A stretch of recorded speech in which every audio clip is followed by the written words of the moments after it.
BNP বুঝে গেছে তাদের অবস্থা আওয়ামী লীগের মতো হতে পারে এবং তারা সঠিক পথে আসছে, এখন সঠিক উপলব্ধিটা হচ্ছে।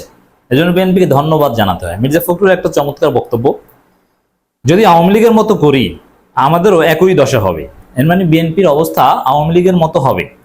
জনগণ আওয়ামী ফেসিবাদকে, আওয়ামী চাঁদাবাজ লুটপাটকারীদেরকে যেভাবে পিটিয়ে ঘরে ফিরিয়ে দিয়েছে, মামুবাড়ি দিল্লি পাঠিয়ে দিয়েছে, তা বিএনপি যদি সে একই রকমের চাঁদাবাজি লুটপাট এগুলো করে, ঢাকা বিশ্ববিদ্যালয় থেকে যেরকম ছাত্রলীগের মতো দুর্দান্ত প্রতাপশালী সংগঠনকে পিটিয়ে ক্যাম্পাস ছাড়া করা সম্ভব হয়েছে, ছাত্রদল যদি সন্ত্রাসী করে তাদেরকে পিটিয়ে ক্যাম্পাস ছাড়া করা কোনো ব্যাপারই না। This is very easy.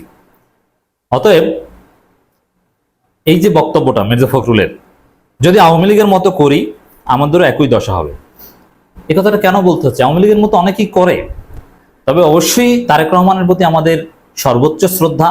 বিএনপির হাইকমান্ডকে আমরা স্যালুট জানাই, তারা সর্বোচ্চ চেষ্টা করছে বিএনপির এই চাঁদাবাজি লুটপাট নেতাকর্মীদের এগুলো নিয়ন্ত্রণ করার, তারা কঠিন ব্যবস্থা নিচ্ছে। যদিও আইন শৃঙ্খলা পরিস্থিতি স্বাভাবিক হলে বিএনপির চাঁদাবাজি লুটপাট এগুলো কমবে, কারণ বিএনপির চাঁদাবাজ লুটপাটদের নিয়ন্ত্রণ করা, তাদের বিরুদ্ধে ব্যবস্থা নেয়, এটা শুধু বিএনপিরই দায়িত্ব নয়, এটা বরং সবার আগে দায়িত্ব হচ্ছে পুলিশের বা রাষ্ট্রের। কারণ কেউ চাঁদাবাজি করে লুটপাট করবে, অবশ্যই রাষ্ট্র তার বিরুদ্ধে ব্যবস্থা নেবে, সে বিএনপি হোক আর আওয়ামী লীগ হোক। তারপরে বিএনপি সাংগঠনিক ব্যবস্থা নিয়েছে কিনা সেটা দেখার বিষয়। এই দিকটা ঠিক আছে বিএনপি হাইকমান্ডের, তারেক রহমান, মির্জা ফখরুল এরা ঠিক আছেন, স্থায়ী কমিটি এরা ঠিক আছেন। যদিও স্থায়ী কমিটির মধ্যেও দালাল আছে, ভূত আছে, কিন্তু ওভারঅল হাইকমান্ড বলতে আমরা যা বুঝি তারা জিরো টলারেন্স যে কোনো অন্যায়ের বিরুদ্ধে। তো মির্জা ফখরুলের এই বক্তব্যটা তাৎপর্য অনেক।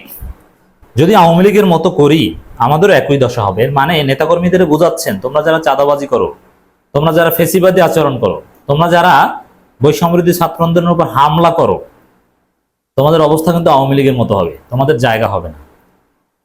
আমি একটা বিষয় নিশ্চিত বলে দিতে পারি, বিএনপির হাজার হাজার মানুষ আমার বক্তব্য শুনছেন, বিএনপির মধ্যে যারা কোনো অবৈধ সুযোগ সুবিধা নেওয়ার চেষ্টা করেছেন বা নিয়েছেন, এতদিনে প্রতিপক্ষে একটু দমন করার চেষ্টা করেছেন, মানে আওয়ামী স্টাইল আচরণ করার চেষ্টা করেছেন। আরো সহজভাবে বলি, যারা ভদ্র আচরণ করেননি, ভদ্র আচরণটা কি? আপনি এদেশের একজন নাগরিক, আপনি সৎভাবে বৈধভাবে রাজনীতি করবেন, আপনি কারো উপর প্রভাব বিস্তার করবেন না, আপনি গায়ের জোরে কিছু করার চেষ্টা করবেন না, ভিন্ন মতকে আঘাত করবেন না, আপনি সমাজের আলাদা কেউ নন, অন্য 10 জনের মতোই, আপনি জনগণের সেবক। এই চিন্তা ছাড়া জনগণের প্রভু, পাওয়ারফুল, আমি মাস্তান, এই টাইপের রাজনীতি যারা এতদিন করেছেন বা করছেন, আপনাদের কোনো ভবিষ্যৎ বিএনপিতে নাই, লিখে রাখেন। বিএনপি বাধ্য হবে আপনাদেরকে লাথি দিয়ে ফেলে দিতে, সরিয়ে দিতে, বিএনপি স্বার্থে। এই যে মির্জা ফখরুলের এই চমৎকার বক্তব্য, এটা কিন্তু তারই প্রমাণ। স্পষ্টভাবে বলেছেন, যদি আওয়ামী লীগের মতো করি আমাদেরও একই দশা হবে। চমৎকার উপলব্ধি মির্জা ফখরুলের।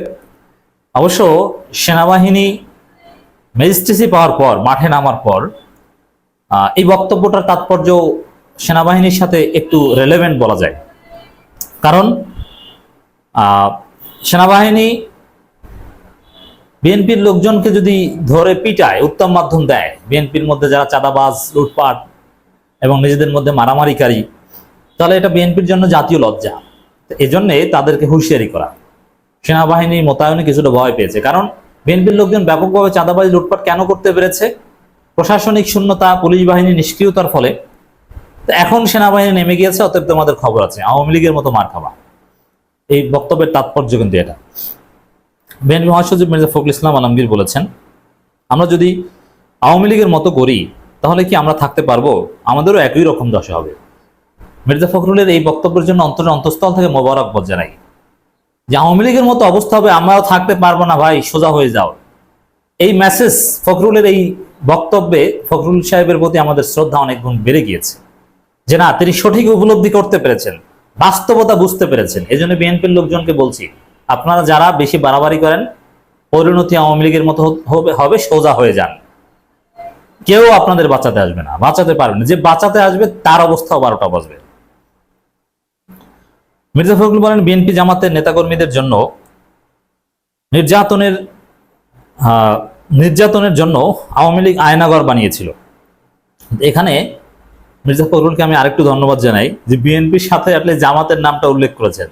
তো বিএনপির সাথে জামাতের নামটা উল্লেখ করা এটা জামাতের প্রতি একটা শ্রদ্ধা বা সম্মান দেওয়ার একটা বিষয়। আমিরে জামাত প্রায় বিএনপির নাম ধরে সম্মান জানান বিভিন্ন বক্তব্যে, কিন্তু মিডিয়া এগুলো হাইলাইট করে না। কিন্তু আমি হাইলাইট করতে চাই যে জামাতকে একটু স্পেশাল সম্মান দিল মির্জা ফখরুল বিএনপির সাথে জামাতের নামটা উল্লেখ করে।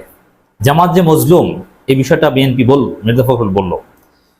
এই ভয়ানক দানব ফেসিবাদী হাসিনা সরকার 2000 মানুষকে খুন করেছে, গুলিতে কারো হাত চলে গেছে, কারো পা চলে গেছে, কারো মাথার খুলি উড়ে গেছে।